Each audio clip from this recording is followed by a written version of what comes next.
ចំណងជើងវិញ្ញាណតាមដៃកងឡានសេចក្តីផ្ដើមមេឃុំងឹតស្លុបភ្លៀងធ្លាក់រលឹមស្រេចនៅតាមបណ្ដោយផ្លូវជាតិលេខ4វិបុលដែលជាដៃកងឡានដឹកទំនិញយុបប្រឡប់កំពុងបើកបរទាំងមួយដេកភ្នែករបស់គេខំសម្លឹងមើលផ្លូវដែលពោពេញទៅដោយអ័ព្ទខណៈដែលមិត្តភក្តិម្នាក់ទៀតឈ្មោះសុកកំពុងដេកលក់យ៉ាងស្កប់ស្កល់នៅកៅអីក្បែរនោះសាច់រឿងខណៈកំពុងបើកបរដល់ចំណុចពីកណឺស្រាប់តែវិបុលមានអារម្មណ៍ថាឡានហាក់ដូចជាធ្ងន់ខុសធម្មតាម៉ាស៊ីនឡានចាប់ផ្ដើមធ្ងន់ងើតហើយមានក្លិនឆ្អាបដូចឈាមភាចូលមកក្នុងកាប៊ីនឡានវិបុលងាកមើលកញ្ចក់មើលក្រោយស្រាប់តែគេឃើញស្រមោលខ្មៅមួយអង្គុយនៅលើគំនរទំនិញខាងក្រោយឡានវាមិនមែនជាមនុស្សទេ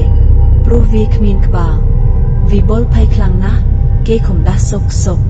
ងើបឡើងជួយមើលក្រោយបន្តិចមើលមានអីមែនអត់សុកងើបមកទាំងត្រដាបត្រដួសរួចញាក់មើលតាមកញ្ចក់ចំហៀងសុកស្រែកវ៉ាស់វិបុលបើកឲ្យលឿនទៅ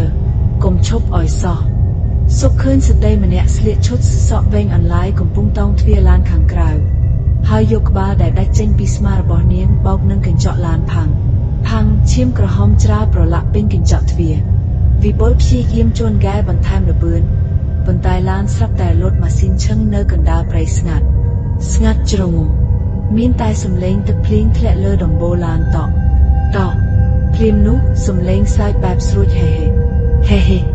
បន្លឺចេញពីខាងក្រោមកៅអីដែលពួកគេអង្គុយវិបុលនិងសុកមិនហ៊ានដកដង្ហើមធំទេពួកគេយឺតអនមើលទៅក្រោមក៏ឃើញភ្នែកក្រឡេកក្រឡាប់ពណ៌ក្រហមឆ្អើមមួយគូកំពុងសម្លឹងមកពួកគេវិញរួចនិយាយខ្សឹបថាសូមជិះទៅផង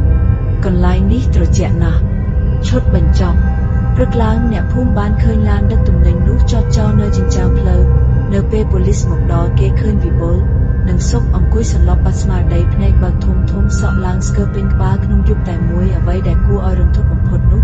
គឺនៅលើដំបូលឡានមានស្នាមដៃឈាមរាប់រយចាជាអសរថាអរគុណដែលបានជូនមកដល់ផ្ទះ